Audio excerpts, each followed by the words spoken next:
대한민국에 예수를 믿는 사람을 다 조사해 보았더니 약 20% 이상, 그는 10명 중에 한 2명 정도 예수를 믿고 교회를 다닙니다. 우리 부산에서도 성시와 운동본부에서 최근 그 조사를 해보았습니다. 그랬더니 350만 중에 드디어 10%를 넘어서 40만이 되었습니다. 그러니까 11%가 되었습니다. 대단한 성장입니다. 그런데 이 예수 믿는 한 사람 한 사람을 다 조사를 해보았더니 그 사람 한 사람이 주님 앞에 나오게 된 동기들이 다 각각 달랐습니다. 전부 교회에 나오게 된 그 계기도 달랐습니다. 지난 주간에 저는 한 사람의 간증을 들었습니다. 이분은 대구 사람인데 사업을 하고 아주 공부도 많이 한 사람이었습니다. 부지런히 매일마다 올라가서 불공을 드리는 산이 있었는데 대구 팔공산에 있는 갓바위, 아주 정말 신기하게 생긴 바위입니다. 매일 저기 가서 불공을 하루도 빠지지 않고 드렸답니다. 그런데 어느 날 무릎 꿇고 불공 드리고 있는데 갑자기 음성이 들리더랍니다. 내려가서 성경을 읽어라. 그래서 책방을 뒤졌답니다. 어느 헌책방 골목에 가서 성경 한 권을 사가지고 그것을 읽기 시작했는데 그것을 읽다가 마음에 감동을 받고 하나님 앞에 나와서 예수 믿고 구원받은 사람이 됐다고 하는 간증을 들었습니다. 이슬람권에 있는 사람들 회심한 간증을 들어보면 그들에게 복음 전할 사람이 없기에 주로 그들은 꿈속에서 하나님을 만나고 예수를 믿게 되었다는 고백들을 많이 합니다. 그러나 이런 건 다 특별한 경우들이고 보통은 사람을 통해서 우리를 초대하십니다. 사람을 통해서 우리에게 말씀하고 사람을 통해 우리를 인도하는 경우가 대부분입니다. 저도 그랬습니다. 골목에서 놀고 있다가 어떤 사람이 저에게 복음을 전해서 저는 그 청년을 따라갔습니다. 그리고 예수를 믿게 되었습니다.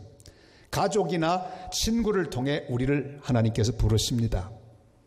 먼저 예수님을 따라갔던 안드레라는 사람이 성경에 나옵니다. 그가 예수님을 믿고 난 다음에 집으로 돌아와 자기 형인 베드로에게 복음을 전했습니다. 형, 우리 가보자. 그렇게 해서 이 베드로가 예수를 믿고 훌륭한 예수님의 제자가 되었습니다. 어떤 계기로 주님 앞에 나오셨던지 그건 그렇게 중요하지 않습니다. 이런저런 여러 가지 이유로 주님 앞에 나오게 되는데 가장 중요한 것은 우연히 오게 된 사실이 아니라는 사실입니다. 주님 앞에 나온 한 사람도 우연히 그냥 오다 가다 나온 사람은 없습니다. 주님 말씀하십니다. 요한복음 6장 44절 말씀 다 같이요. 나를 보내신 아버지께서 이끌지 아니하시면 아무도 내게 올 수 없으니 오는 그를 내가 마지막 날에 다시 살리리라. 아멘. 예수님께서 우리 한 사람 한 사람을 불러주셨습니다. 주님이 부르지 않으면 주님 앞에 올 사람 아무도 없습니다.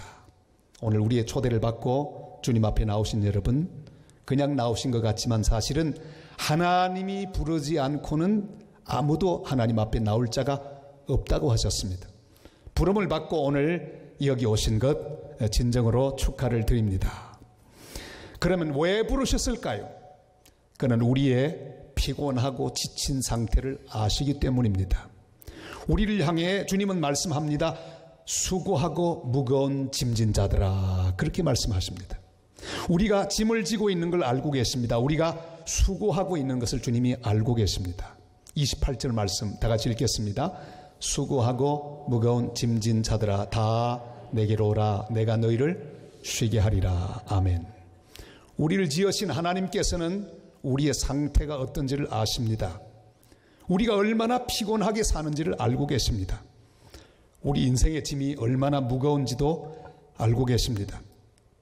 우리가 얼마나 지쳐 있는지도 주님은 아십니다. 우리에게는 여러 짐들이 있습니다. 매일매일 우리가 감당해야 할 어마어마하게 무거운 짐들을 우리는 가지고 있습니다. 가족을 부양하는 짐이 있습니다. 그래서 힘들어도 직장에 출근을 합니다. 힘들어도 사업을 하고 돈을 법니다. 왜요? 부양이라고 하는 짐이 우리에게 있기 때문입니다. 염려의 짐이 있습니다. 생활의 짐이 있습니다. 모든 어머니 아버지들이 지고 있는 짐은 엄청나게 무겁습니다. 우리 아이들도 무거운 인생의 짐을 지고 지금 열심히 공부하고 있습니다.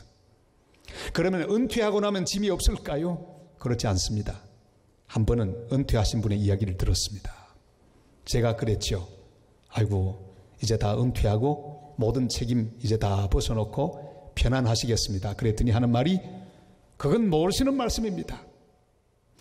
아침에 날이 밝았는데 아무것도 할 일이 없는 그 짐이 얼마나 무거운지 아십니까? 그래서 여러분, 할 게 하나도 없는 것, 그것은 무거운 짐 중에 짐이랍니다. 우리 인생에 모든 짐이 있습니다.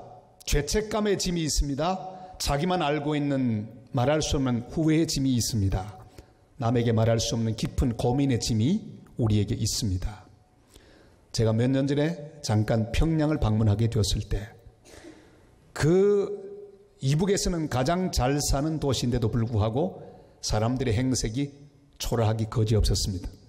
근데 사람들마다 짐을 다 지고 길을 가고 있었습니다. 참 궁금해서 안내원에게 물었습니다. 저 도대체 무슨 짐을 저렇게 지고 다닙니까? 그랬더니 안내원이 이렇게 대답을 했습니다. 내래 그걸 어떻게 알가시오? 뭐 필요한 거 가지고 다니겠디요 뭐. 말을 해주지 않았습니다. 그러나 저는 짐작했습니다. 얼마나 살기가 어려운지. 길을 났으면 짐을 하나 지고 길에서 발견하는 모든 것들을 집어넣고 자기들을 생존하기 위하여 그 짐들을 지고 다니고 있다는 짐작을 했습니다. 빨리 가서 한번 짐을 벗겨봤으면 좋겠는데 그럴 수는 없었습니다. 우리 모두는 짐을 지고 있습니다. 성경 다음으로 인류에게 가장 많이 읽힌 책이 있습니다. 거기 바로 존 버년이 지은 철로 역정입니다. 거기 주인공이 등장하는데 그의 어깨에는 짐이 있었습니다. 무거운 짐을 지고 얼마나 힘겹게 길을 갔는지. 벗으려고 해도 벗을 수가 없었습니다. 그런데 한 언덕을 이렇게 낑낑대며 땀을 흘리며 올라가는데 언덕 꼭대기에 한 나무가 있었습니다. 그것을 붙드는 순간에 떼굴떼굴 짐이 굴러가는 대목이 나옵니다.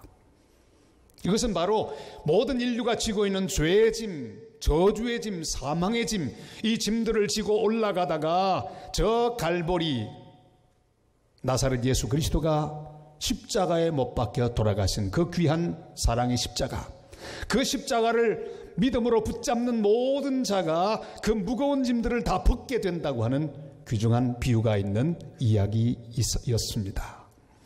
주님께서는 우리의 무거운 짐과 우리 인생의 수고를 잘 아십니다. 어떻게 아실까요? 하나님의 아들이 어떻게 우리 인간의 수고를 아실까요? 그가 경험해 보았기 때문입니다. 그는 힘없는 로마 식민지의 가난한 집 장남으로 태어났습니다. 그의 조국은 형편없이 핍박받고 고통받는 약소국이었습니다. 그가 태어난 집은 부자집도 아니고 가난한 목수의 장남으로 태어났습니다. 어릴 때부터 그는 가족의 생계를 책임지지 않으면 안 됐습니다. 그는 동족들의 미움을 받았습니다. 그리고 제자들의 배반을 경험했습니다. 그를 따라다녔던 12제자는 전부 그를 배반하고 도망가고 말았습니다. 경제적인 어려움을 경험하셨습니다. 전세방 한 칸도 없이 주님은 사셨습니다. 여우도 그리고 공중에 나는 새도 깃들일 집이 있으되 인자는 머리 둘 곳도 없도다, 그렇게 말씀하셨습니다. 무엇보다 그는 죄 없이 무거운 십자가를 지고 피 흘리며 돌아가셨습니다. 그는 우리의 약함을 아시고 우리의 고민을 아시고 우리의 문제를 아시고 우리의 모든 답답함을 아십니다. 그 예수님이 우리를 초대하고 계십니다. 수고하고 무거운 짐진 자들아 다 내게로 오라. 그렇게 우리를 초대하고 있습니다. 이 무거운 짐과 인생의 고민, 이 고민을 해결하는 방법으로 아주 쉬운 방법을 우리에게 제시합니다. 내게로 오라. 예수님께서 대책을 세워두고 계시기 때문입니다. 그 대책은 쉬게 하는 대책입니다. 짐을 벗겨줄 대책입니다. 무거운 짐을 대신 맡아주시는 그런 대책입니다. 그는 인간의 어떤 고민이든지 염려든지 다 맡아주실 분이십니다. 베드로전서 5장 7절이 말씀하죠. 다 같이요. 너희 염려를 다 주께 맡기라. 이는 그가 너희를 돌보심이라. 아멘. 중동의 사막에 일을 하는 낙타, 길 가는 낙타들, 사막의 배라고 말하죠. 무거운 짐을 지고 뜨거운 사막의 태양을 견디면서 길을 갑니다. 얼마나 힘들까.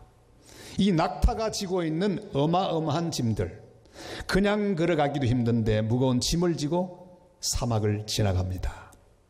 이 낙타가 쉴 수 있는 방법은 뭘까요? 딱 하나밖에 없습니다. 주인 앞에 무릎을 꿇는 거예요. 목적지에 도착하면 낙타는 무릎을 꿇습니다. 그러면 주인이 그 짐을 벗겨줍니다. 그제야 안식합니다. 우리 인생도 마찬가지입니다. 우리 인생이 참으로 안식할 수 있는 것은 우리를 지으신, 우리를 주장하시는 우리 주님 예수 그리스도 앞에 무릎 꿇고 내 모든 짐들을 주님 앞에 가지고 가기만 하면 주님은 내 인생의 짐을 벗겨주실 것입니다. 고민의 짐을 벗겨주시고 모든 좌절의 짐을 벗겨주시고 죄의 짐, 근심의 짐, 저주의 짐들을 주님은 다 벗겨주실 것입니다. 그러나 여러분, 주인이 잘못되면 짐이 벗겨지기는커녕 짐이 더 무거워집니다. 제주도 사람들은 이상한 짐들을 다지고 있습니다. 여러 우상들, 신들을 섬기기 때문에 이사 하나도 제대로 못 갑니다.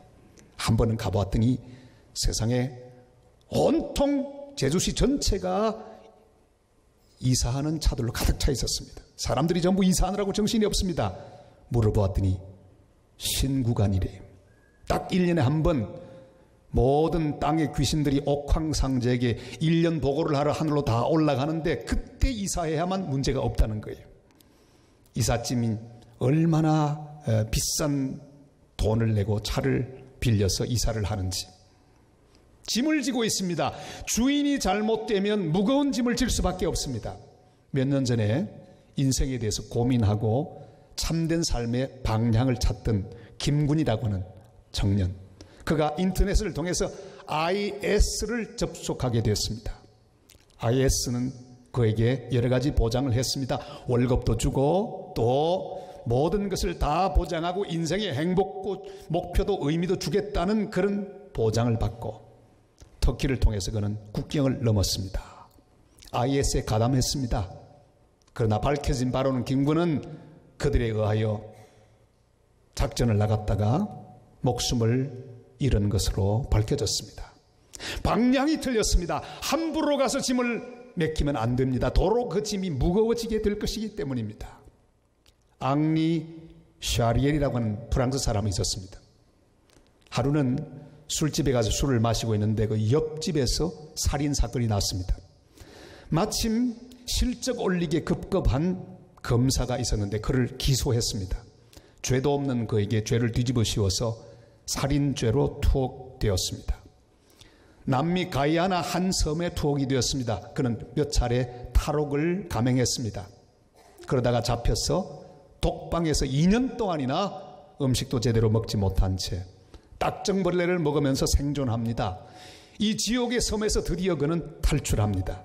10년 만에 바다를 건너 그는 베네수엘라 카라카스에 도착했습니다. 그의 이야기는 영화로도 소개되었습니다. 바로 그 유명한 빠삐용. 그가 책을 썼습니다. 무려 150만 부나 발간이 되었습니다. 유명인사가 되었습니다. 식당을 운영하여 거부가 되었습니다. 그에 관한 이야기는 카라카스의 아침이라고 하는 그런 책으로도 다 밝혀져 있습니다. 어떻게 됐을까요? 그는 그만 도박 중독에 빠지고 말았습니다. 그러다가 1973년 암으로 쓸쓸하게 죽었습니다. 여러분, 아무리 감옥을 벗어나고 탈출해도 돈을 벌고 유명해져도 바른 방향으로 가지 않는 인생은 보장이 없습니다. 그래서 주님이 초대하십니다. 다 내게로 오라. 주 예수 그리스도에로 가야만 안식이 있습니다.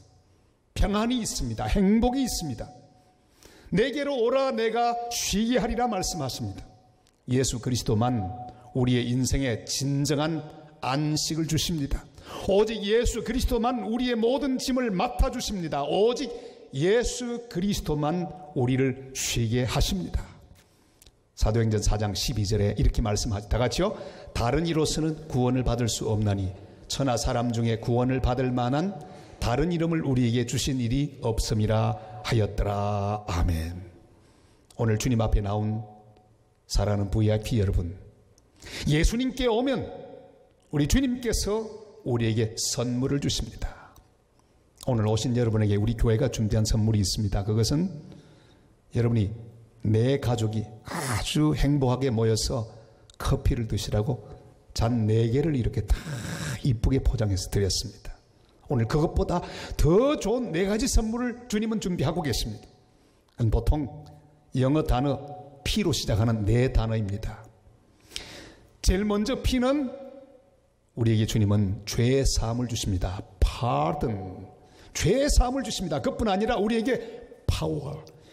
우리 인생에 능력을 주시고 힘을 주십니다. 그뿐 아니라 우리 마음에 peace. 평화를 주십니다. 더 놀라운 것은 우리 인생에 새로운 목적을 주십니다. purpose. 이 4가지 P를 오늘 꼭 선물 받아 가시기를 바랍니다. 우리의 죄를 용서하시고 인생의 능력을 더하시며 평화를 주시고 삶의 목적을 주시는 이 귀한 선물을 마음으로 받고 인생의 목적을 선물 받는 복된 시간 되시기를 주님의 이름으로 축복합니다. 우리 인생을 쉬게 하는 주님의 방법으로 우리를 향해 내게로 오라 이렇게 말씀하셨습니다. 그뿐 아니라 한 걸음 더 나가서 함께 멍에를 매자 그렇게 우리를 초청하시고 또 부탁하십니다. 29절 말씀을 다 같이 읽겠습니다. 나는 마음이 온유하고 겸손하니 나의 멍에를 메고 내게 배우라. 그리하면 너희 마음이 쉼을 얻으리니. 아멘. 우리 인생의 짐은 주님께 맡기라고 말씀하셨습니다. 그리고 새로운 멍에를 우리에게 주셨습니다. 그러니까 교환하자, 짐을 바꾸어 지자 그런 말씀입니다. 1932년은 우리 한국 민족이 꼭 기억해야 할 그런 해입니다. 바로 그 유명한 황구공원에 폭탄을 던지고 중국 사람들과 일본 사람들의 마음을 서늘하게 만들었던 윤봉길 의사가 바로 거사를 한 해이기 때문입니다. 그가 홍구공로로 출발하기 전에 바로 김구 선생을 만났습니다. 선생님, 시계 좀 보십시다. 아, 내 시계 낡은 거야. 그거 얼마짜리입니까? 10원짜리야. 가다가 서다가 해. 선생님, 제가 낀 이 시계는 50원짜리입니다. 거의 새 것입니다. 잘 맞습니다. 저하고 바꾸어 차시죠? 아니, 왜? 선생님, 저는 이제 1시간 뒤면 죽습니다.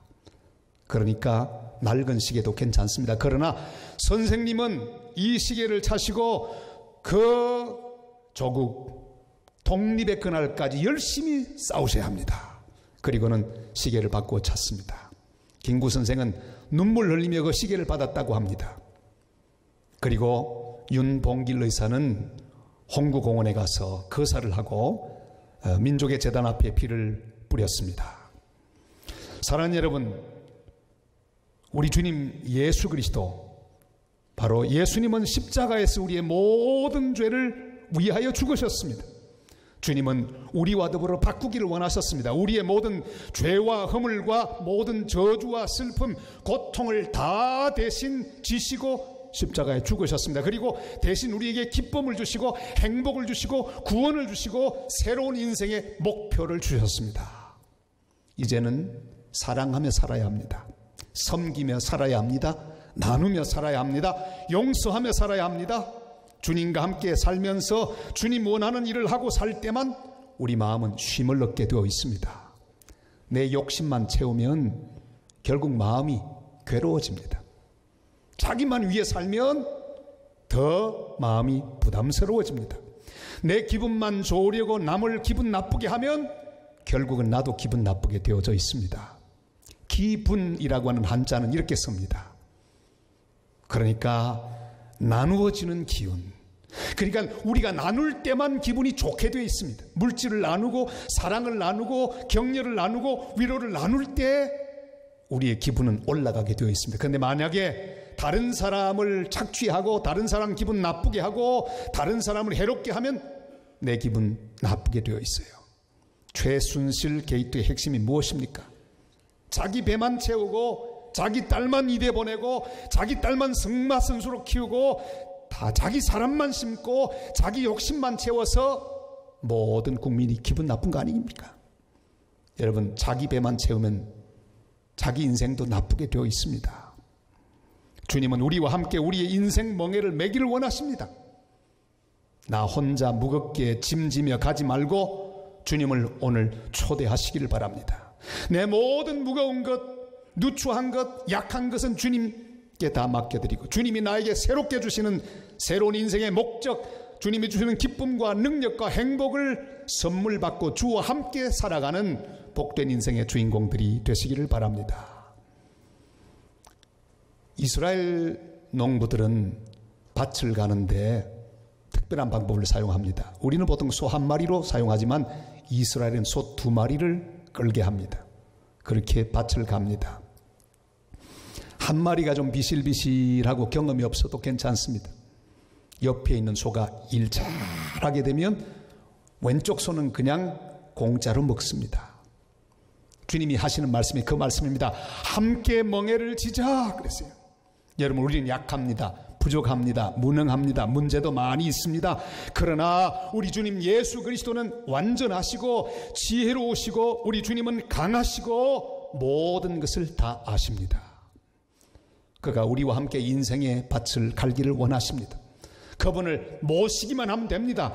그분을 내 마음속에 모시고 내 곁에 모시면 그분과 함께 내 인생의 밭을 갈 때 아름다운 결실을 맺고 열매를 맺게 될 것입니다. 세상에 이런 일이라고 하는 그런 TV 프로그램이 있는데 한번 보았더니 선천성 뇌성마비 환자인 31살 이기독 씨에 관한 이야기였습니다. 그는 잘 걷지도 못합니다. 그런데 그의 아버지가 그를 묶어서 뒤에 줄을 메어서 붙들고 걷습니다. 왜요? 넘어지려고 하면 잡아 일으키려고요. 아침에 일어나면 그 아들과 함께 잘 걷지도 못하는 아들을 붙들어 잡고 함께 길을 갑니다. 등산을 합니다. 산책을 합니다. 하루도 쉬지 않고 산길을 걷습니다. 운동을 해야 되기 때문이었습니다. 아버지는 아들을 위하여 직장도 포기했습니다. 그리고 오늘도 뒤에서 그와 함께 걸어갑니다. 그는 그렇게 말합니다. 천국 가는 길까지 나 이 아들과 함께 갈래요. 저는 그의 모습에서 주님의 모습을 보았습니다. 우리 주님 예수 그리스도는 우리와 함께 이렇게 걸으시기를 원하는 분이십니다. 내 인생 곁에서 나의 약한 것들을 붙잡아주며 나의 잘못된 것을 바로잡아주며 우리의 인생 끝까지 동행하기를 원하시는 예수 그리스도이십니다. 그 주님이 우리를 초대하십니다. 요한복음 1장 12절이 이렇게 말씀하죠. 다 같이요. 영접하는 자 곧 그 이름을 믿는 자들에게는 하나님의 자녀가 되는 권세를 주셨으니 아멘. 오늘 우리를 초대하시는 주님 앞으로 가서 주님께 나의 모든 약함을 맡기고 부족함을 맡기십시다. 그리고 주님을 내 마음속에 모실 수 있기를 바랍니다. 나의 옆자리에 모실 수 있기를 바랍니다. 그래서 함께 주님의 멍에를 메고 기쁘게 힘있게 인생길을 가는 복된 자들이 다 되시기를 주님의 이름으로 축복합니다. 그 주님이 이렇게 우리에게 말씀합니다. 요한계시록 3장 20절 말씀 다 같이요. 볼지어다 내가 문 밖에 서서 두드리노니 누구든지 내 음성을 듣고 문을 열면 내가 그에게로 들어가 그와 더불어 먹고 그는 나와 더불어 먹으리라. 아멘. 수고하고 무거운 짐진 자들아 다 내게로 오라. 우리 같이 응답의 찬송을 같이 부르겠습니다.